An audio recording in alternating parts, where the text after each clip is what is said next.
Is there confit in here? Is there duck confit? Next week. This is a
All right, so let's continue. So, first of all,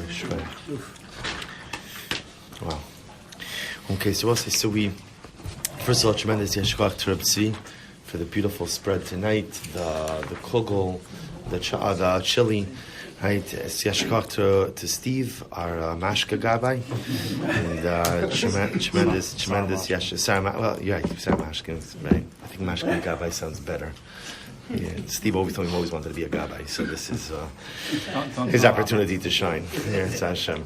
Steve, thank you. But really, Steve, thank you. I will say it's always beautiful to come together on Erev Shabbos, but always important to recognize that there are people, Baruch Hashem, who put in a lot of effort to make sure that we could enjoy a little Erev Shabbos Havira already on Thursday evening, even before Shkia. So as with that, let us begin. We're actually continuing. We're a little bit into this packet already. We're on page Ayin Dalet.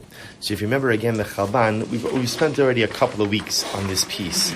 So just for those who may be joining us now, like in the middle of this piece, just to reorient ourselves a little bit, the Chalban was talking about the idea, the incredible Yisod. I will say, I think, which you've seen also, is in the Torah of the Chalban, kind of fits into three categories, right? There's things that he say that are an incredible Chiddush, things that you understand, things that the Chalban says are a Chiddush and you don't understand, and things that are Dvarim Pshutim. When he says it, it seems so pashut, so obvious, so simple, but yet, is not for everyone?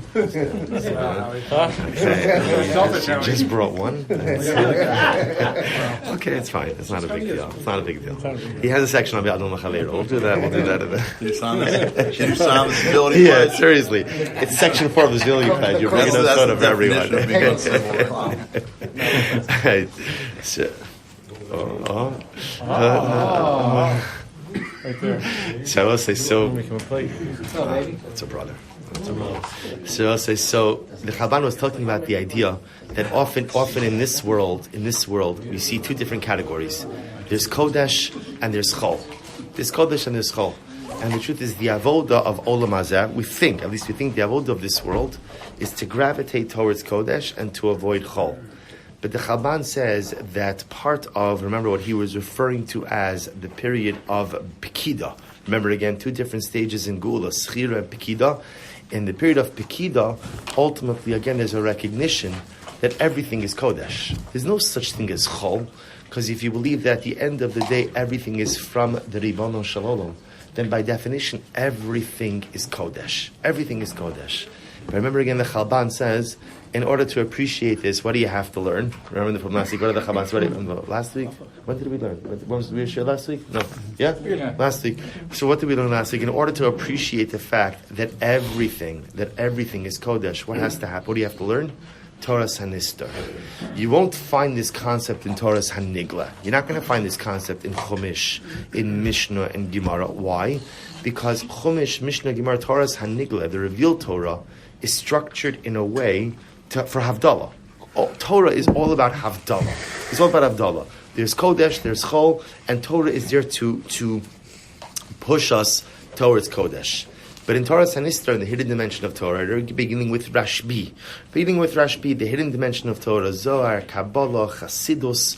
So that's when you begin to delve into Torah's Hanistar, that's when you begin to see this concept that everything is truly Kadosh. Now remember again, the Chalban also quoted, this is not his idea. He already quoted to us in the name of the Ramchal. The Ramchal highlighted this same exact Yisod and discussed that this was in fact part of the Chet of Adam HaRishon. So with that, let's pick up page Ayin Dalid, the second paragraph down, the first paragraph of the larger print. Zeu kol hagadol shel Torah sasod. This is the true koach of, we'll say, remember again, of what we call Torah sasod. Torah sasod is Torah's Hanistar, the hidden dimension of Torah, what we call esoteric Torah. Hamamlichas Hashem Yisbar. Actually, we skip down to the next paragraph. He says, Kishatorah Kidosha Zu, Taras Haneshamas. When the Torah's Hanistar, when the hidden Torah has the ability to go ahead and illuminate the Neshamas, Tizachich es Haruchos, V'tifchach Eine Hanafashos, Azayimtsu Nesivim Lechibor Amiti, Ben Kodesh L'chol. So says the Chalban, when we're able to go ahead and learn what we call Torah's Hanistar, the hidden dimension of Torah, or I should say esoteric Torah, because that's really what it is. When we're able to learn esoteric Torah, the beautiful part of what esoteric Torah does is it allows us, his lashon is so beautiful. First of all, you'll be able to go ahead and purify and open up the eyes of the neshama, and then you will find nesivim, pathways, l'chibur amiti ben kodesh l'chol. The imagery here is so beautiful, because think about it. See, we live life and we assume that there's two roads. There's kodesh and there's chol. And how do those two roads run? How do they run? Parallel. and they're perpetually parallel. The difference is, I was saying, I have in some of the, like if you have like a newer model, I don't know, I have it in my car, and cars like it's a lease. It has this thing where like if you it's a Toyota, right? It's just Toyota. If you what? Right. So I don't. Warning. That's maybe a Tesla. I just right. So mine comes up. It says, do you need a rest? And it has a cup of coffee on it. And I want to tell you something. I find it profoundly offensive. I'm like, no, I don't need a rest. This is how I drive. Right? There's a mode you can put in if you're from New York. If you're from New York. New York driver. It's an override. It's an override. Yeah, so I say, because if you think about it, like just like the car, right? The car's hasaga is that there's a lane. There's a lane, stay in the lane. Because the lane that you're in, that's the lane you need to be in. It's okay, you put on your blinker, there's a way to switch over. So in this world, it's fascinating. The Chalban says there are two roads. There's Kodesh and there's Chol. So I both say, if I'm on the road of Kodesh, do I have to go into the road of Chol? Of course. I go to work. Right? I go to work. I have to live in the world. I do things that are not necessarily inherently holy, but not illicit, not anything bad, but they have to get done. How do you get from the road of Kodesh to Chol? How do you get there? Very important yesod. You put on your blinker. Meaning what? There's a process. And in fact, that process is exactly what Torah's Hanikla. What is all of Torah about? What is all of Halacha about? First, say, what does Halacha teach us? Think about it. What does Halacha teach us? Halacha teaches us rules about how to remain kadosh in a world that is often chol. So Halacha is like the blinker. In other words, your car is not going to vibrate or the sign's not going to go on the dashboard if you put on your blinker, because then the car understands you're making a transition from one lane to another. It's misudar. It's organized. So in our world, in our conception, there's two roads. It's Kodesh, it's Chol. Do I have to go back and forth? Absolutely. Torah's Hanigla, revealed Torah, Chumash, Mishnah, Gemara, Halacha, is the blinker. It teaches me how to get over to the other lane, but then ultimately, again, how to come back to Kodesh. Says the Chalban, the highest level of understanding that one could only glean when they learn from Torah's Hanistar is how to create Chibur Amiti ben Kodesh l'Chol. It's not two lanes. I will say, what is it? It's a double wide lane. But it's one lane. It's all one lane. There's a lot of space in that lane. But it's not two lanes of Kodesh and Chol. It's one lane of Kodesh. So I just want to point out, because we had a lot of discussion about this last week. Remember, if it's hard to wrap your head around it, of course it's hard for us to wrap our head around it. Why?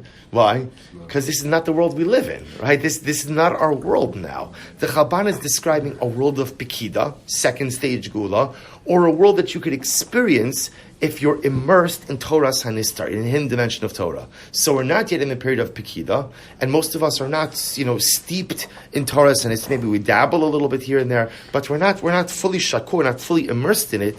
So I see it, and I hear it, and intellectually I could see it, but lemaisa, how do I actually make that happen? It's okay if you can't fully figure that piece out, because we're not yet there. But remember again, the Chalban's whole premise is you have to learn about what Geula means. Because if I don't know what Geula is, then I don't really know what I'm davening for, then I don't really know what I'm anticipating, I don't really know what I'm pining for. He goes on, Mitzad echad, tzia ne'emanos gimura el HaKodesh, el ratzon Hashem, b'shleimus u'belo shum pashranos.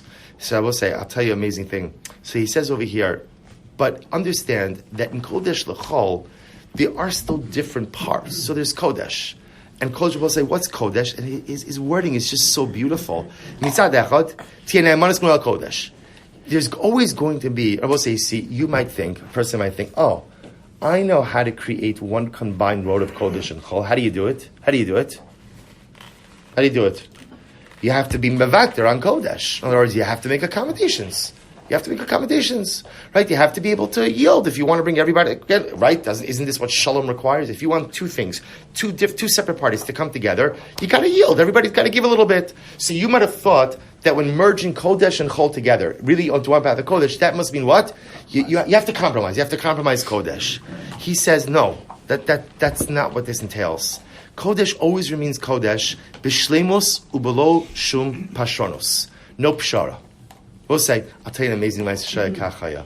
So I'm spending a little bit of time in camp this summer, and one of the things I had to go up last week before camp started to put up an Eruv, first Eruv ever in northeast Pennsylvania. Never had an Eruv there. Put up an Eruv. So I have guys. Baruch Hashem, I have guys, right? So when the camp was in Ohio, so we found these guys who, right, and I gave them a whole shiur on Hilchos Eruvin. Okay, so I call them up. Guys come down to an hour away. They'll come down. They're gonna put up the Eruv. So without getting into all the details, so part of the property is sloped. So there's an interesting machlokes haposkim about how you make an Eruv on a slope. So I said to them, okay, you know what? The ideal is like this. Whatever, I showed it. But we could do it like this. It's okay if we do it like this. So the guy says to me, and Mamish, like, I'm the first Jew that this man ever met. The first Jew. He's like, Rabbi, why don't we just do it the right way? And I'll tell you what I say, it was such a Musar Haskell. Such a Musar Haskell. I'm ready to make a pshara, right, on halacha. And my Gentile friend says, why don't we just do it the right way? Why don't you just do it the way that it's supposed to get done? I would say, I learned an incredible lesson from that. That's Kedusha. Kedusha is without psharas, without vatranas. You don't have to be mevater. Right? Again, we're talking about the highest level over here. That's what Kodesh is. Meidach, musagi achayim hachumriyim, lo yachushu muyamim.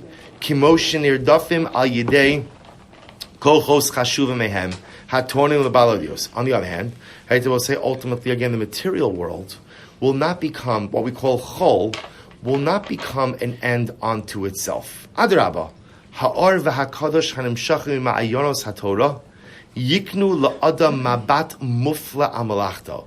So I don't understand. So how does this work? If you're going to tell me that Kodesh and Chol are going to become essentially one combined entity, what's the combined entity called? What is it called? Kodesh. It's called Kodesh because there's a recognition that even that which we perceive as Chol is in fact really Kodesh. So how does that work?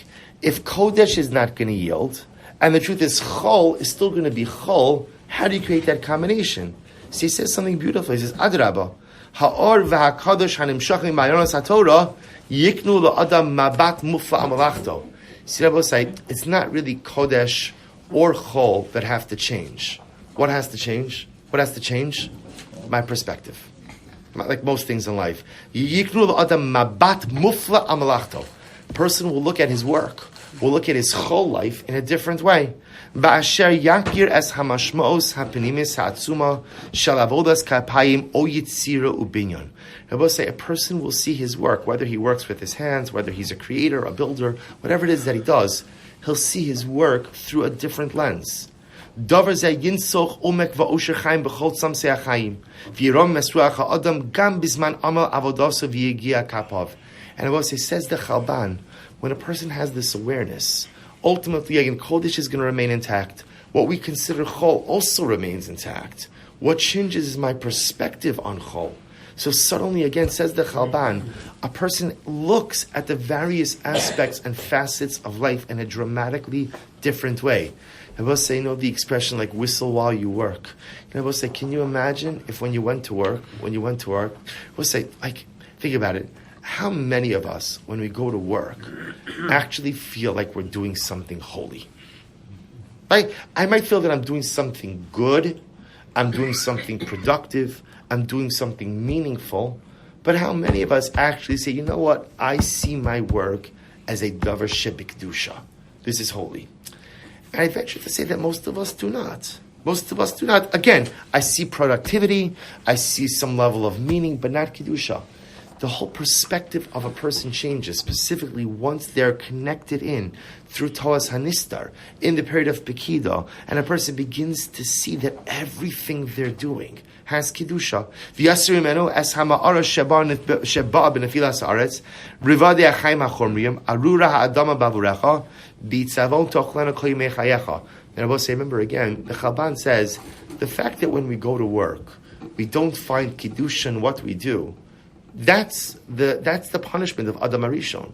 You see, I will say it's incredible. This is such. I think what we've come to know. We've been learning the Chalban already for a while, but I think what we've come to know, the beauty of the Chalban is often not in what he says, but in the nuanced ideas that he's conveying. So the Chalban just taught us an incredible lesson. We're familiar with that pasuk. This is after Adam goes ahead and eats from the Eitz Das Tovara. Hashem punishes him. There's a whole bunch of punishments. Amongst the punishments, Arura ha'adama ba'avurecha.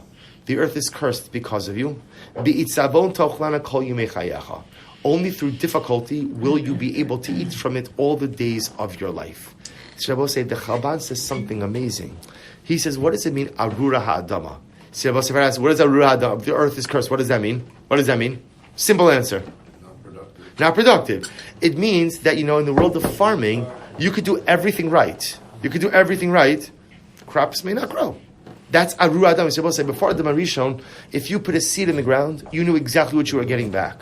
Now a person can put a seed in the ground, fertilize, water, till, plow, whatever you have to do. Maybe yes, maybe no. Right? As they say, just like sometimes it just doesn't go. It's not going to work. That's Aru Adama. Says the Chalban, there's something so much deeper.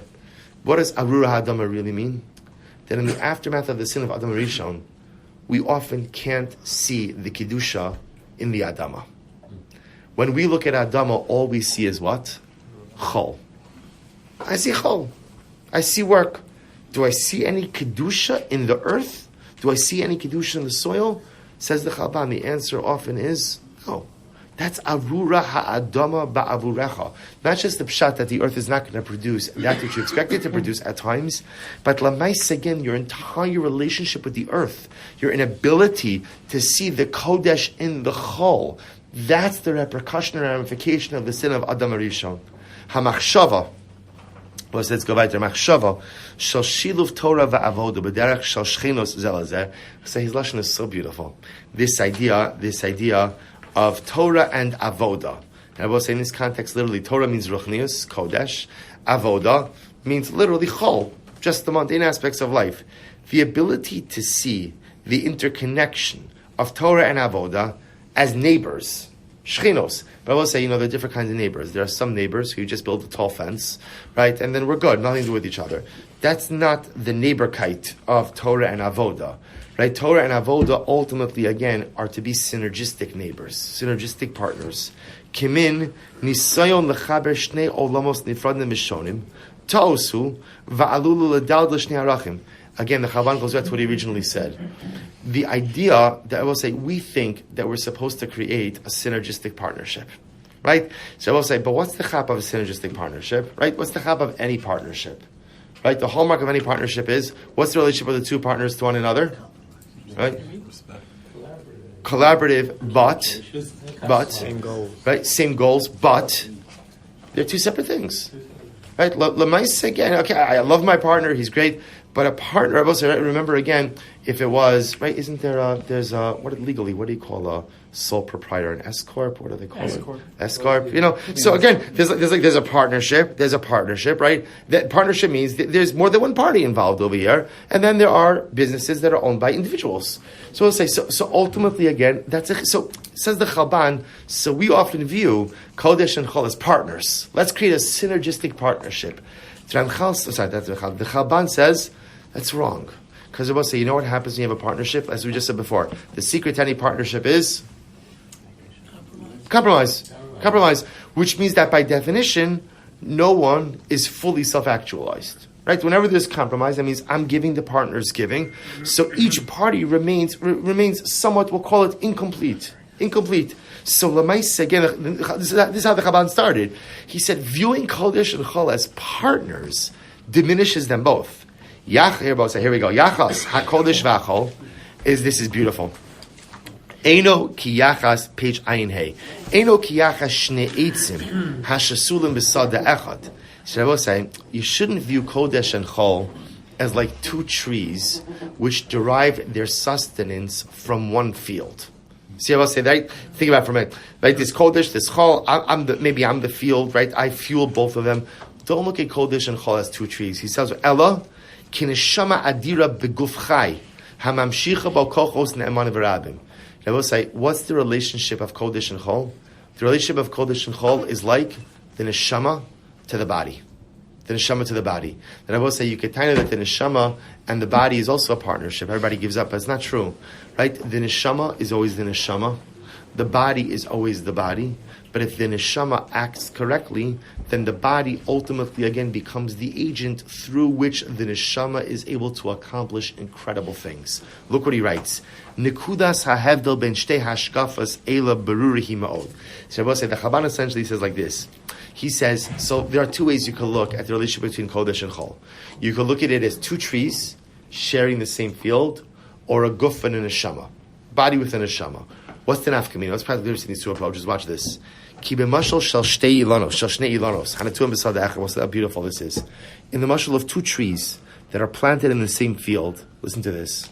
Harei shekol kitzutz ba'anfei ha'echad yichazik es chaveiro. What does that mean? Shekol kitzutz ba'anfei ha'echad yichazik es chaveiro. How would you translate that? Right? When you Move on, make the other one right. stronger. So in other words, if you cut off branches from one, it makes the other one stronger. Right? In other words, there's a limited amount of nutrients in the soil. So when you have two trees absorbing the nutrients, they're each getting whatever they get. Lop off some of the branches of one tree, and the other tree benefits more. Other benefits are so yichazik es chavero ki yihi yelo yoser efsharus liyonok me'akarka v'lifshot es anafav mebli shiyotzru tzadav. Ultimately, again, it'll now have more ability. In other words, we'll call it the unpruned tree will now have greater ability to absorb more of the nutrients. Okay, ulahefech kol chizuk shela echad yava cheshbon hasheni. And by the way, the converse is true as well. That what? Whatever efforts you put into one usually comes at the expense of the other. So I will say, right, if I dig an irrigation channel, and ultimately again the irrigation channel is larger around tree 1 than tree 2, tree 2 gets less water, tree 1 gets more water, tree 1 does better, tree 2 does worse. That's the nature of the world. Lefichach. B'tefisas olam zu yinasa adam limsas hadrachim hapashronios biyoser b'shvil lahatim es olam hakodesh im ma'aviyah olam hachol. So I will say, if you adopt this model of two trees, right, one tree of kodesh, one tree of chol, then I will say, then what's life? Then ultimately, again, you have kodesh and chol always vying for the same what? For the same nutrients. They're always vying. So now suddenly, again, life becomes this incredible challenge of trying to balance Kodesh and Chol together. I have to channel some of my life energy to Chol, otherwise I'm not going to have what I need to survive. But I can't do everything because then Kodesh starves. I'd like to channel some things to Kodesh, but I can't channel everything towards Kodesh because I also need Chol. So in this model of two trees in one field, there's this constant, almost tug of war between Kodesh and Chol. And if one gets more, then by definition the other one gets less. On the other hand, Lu'umas Zos, look at right, however, on the other hand, the Mashal Shan Neshama V'Guf. I would say, if you look at Kodesh and Chol, not as two trees in a field, but rather as a Neshama and a Guf. Harisha Adraba, Chizuk Echad Mehem, Yavi L'Ha'atzamas Chavero. So I will say, here's an incredible thing. When it comes to the body and the soul, what benefits one, by definition, what? Benefits the other as well. A stronger, healthier body is better for the soul, because the stronger the guf is, the more it could accomplish on behalf of the neshama.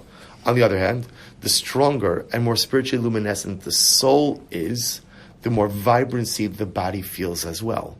Ki kishaguf ashir as yesh l'neshama kelim rabim lishros mehem. Because we'll say, when ultimately, again, when the guf is enriched, when the body is enriched, then the neshama has many different tools at its disposal to accomplish great things.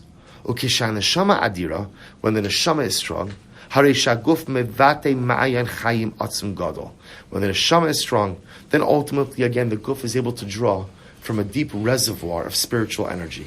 Ulu'umazos, conversely, kitzeitz kanfei haneshama dildul erchei hakodesh v'anei d'var Hashem.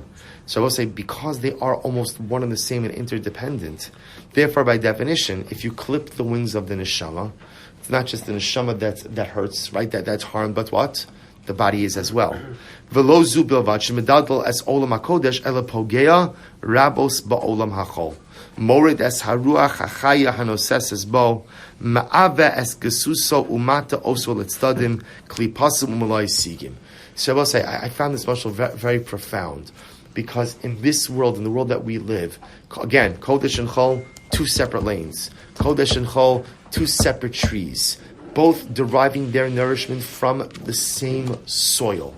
Whatever one gets, the other one misses out on. But the truth is, the real way to view the relationship between the neshama, between Kodesh and Chol, is in neshama and the guf. What is good for the neshama is good for the guf, and ultimately, what creates a stronger guf also benefits the neshama. Also, we'll do one more paragraph that we'll stop for tonight. B'derech amitis u'nechon zu. And again, if we continue down this proper path, hamispahervis b'pnimiyos haTorah. Now, I will say, so once again, remember, this derech, or this hashkafa, is not found in Torah's Hanigla, right? It's not going to be found in the revealed Torah. Why not? Again, let's go back. Why not? Why not? Because revealed Torah operates on one basic principle, which is two separate lanes. Two separate lanes. And stay in your lane. Sometimes, again, I will say, in order of Cook, Rav Am Yisrael Kohen Cook, Chassidus Chaburah, says something amazing. He says, it sounds like such a simple idea, but it's actually very profound. Cook wrote that when you learn, and when you work, and when you daven. In other words, I will say, what often happens by us is when we're davening, we're working. Right? And when I'm working, I'm chapping in a little bit of learning over here. And when I'm learning, I don't know, maybe I'm davening and working, whatever it is. If Cook says, like, live in your lane. Live in your lane. Live in your lane. And that's the key. If Cook, really what it is, it's mindfulness, right? It's ultimately being in a state of mode. Whatever you're doing, commit to the task at hand and remain focused on it. That's the way to succeed. But even that is focused on the idea that there's Torah, Tefillah, and chol, and work.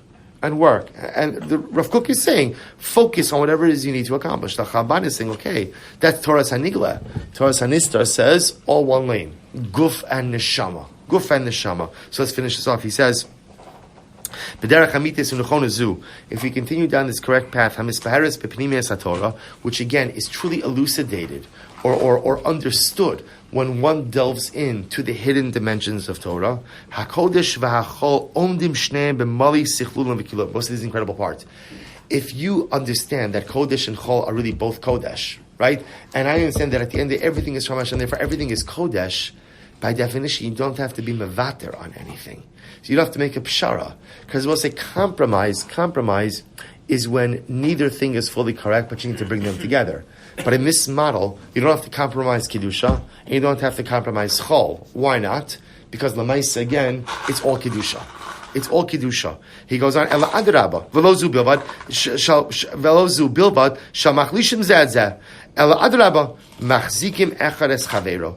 V'yachtav mahavim hofa'as chaim shlema, shal nishmas knesses Yisrael.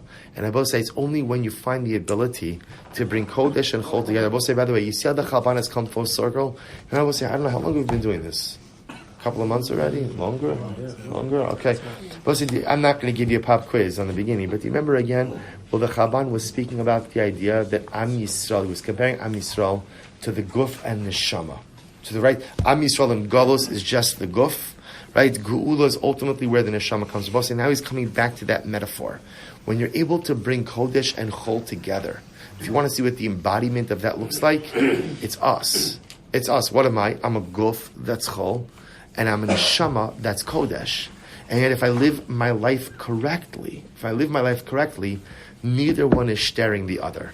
Strengthening one, by definition, helps the other. He goes on, he says, V'yachtav mahavin ofas chaim shlema shel nishmas knesses Yisrael, begufa li'umia asher, hachachim mikol ha'omos, ha'mefutach mikamos. So we'll stop over here for tonight. Again, the Chalban goes on, we'll spend one more week on this Yisod, but I will say, a really incredible Yisod. And what I'll just end with is the following, that as much as what the Chalban is describing here is a state of being in the future, right, in the period of Pekida, Yemos HaMashiach, what I do want to point out, I will say, is that even if we're not fully yet there, it's so important for us to contemplate this state of being. and to try to figure out in our own little ways how we could accomplish some of this already. I have to change my thinking. Life is not one big havdalah, hamavdil ben kodesh l'chol. That's part of my existence here. But I will say, what's my ultimate goal? My ultimate goal is very simple. My job is I never want to make havdalah again. That's my job. I don't want to make havdalah again. I don't want to live a life of 2 lanes. I want to live in a double wide lane.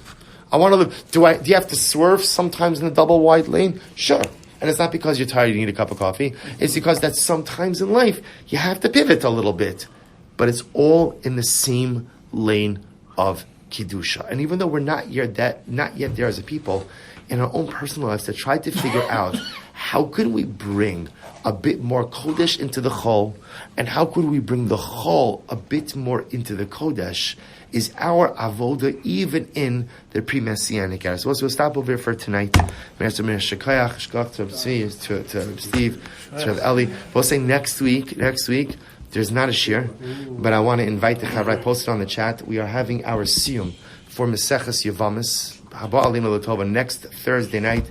Special guest Eitan Katz is Emir Hashem joining us. It's going to be a beautiful Erev Shabbos Siyum here in the shul. Siyum Suuda Fabrengen. If you do the daf, if you don't do the daf, if you thought about doing the daf, you have a friend who does the daf, you heard of the daf, you once touched a Gemara Yavamis, you put down a Gemara Yavamis, you accidentally took a Yavamis off the shelf. It's big. It's big. But even not, the truth is, it's going to be an incredible opportunity for beautiful Odorus. It's going to take place. And again, I don't want to give away all of the secrets, but I'll just say it like this: that the master chef of the Thursday night Chassidus Chaburah is Mamish Rosho Verubo in this menu, and this is.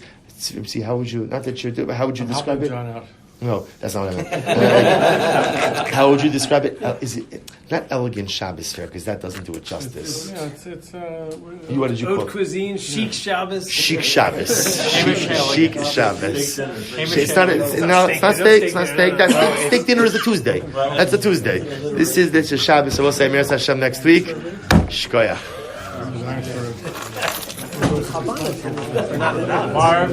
Marv.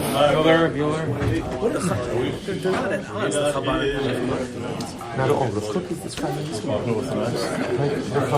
Now, I don't know, with the Chalban, you really should be serving nothing. I'm sure people will be masking that when you're working, but it's in mind to be masking that I can actually be able to pay tuition and Or maybe not. Or maybe just say, be attracted to whatever it is they're doing. is there an example? I don't know. You can still have that same mindset that I'm doing this for 100%. I don't know. Like a lot of people writing this whole night. So it's hard to know what you meant on a deeper level. I don't know. Like the idea of infusing Chris the whole day is like exercising and listen to a shear. This seems to seem like exercising in I itself. think what Zevi said, when you go to work, why do you go to work? Why do you go to work? Right. To be able to pay yeshiva tuition. To be able to do business. So that's like a low-lying fruit piece. I exercise. I'm exercising. Because a healthy body, hopefully, is out. So I think those are the simple things that day in and day out, we have the ability to say, okay, this is not all whole. Does that make sense? Again, it's like infuse Kodesh into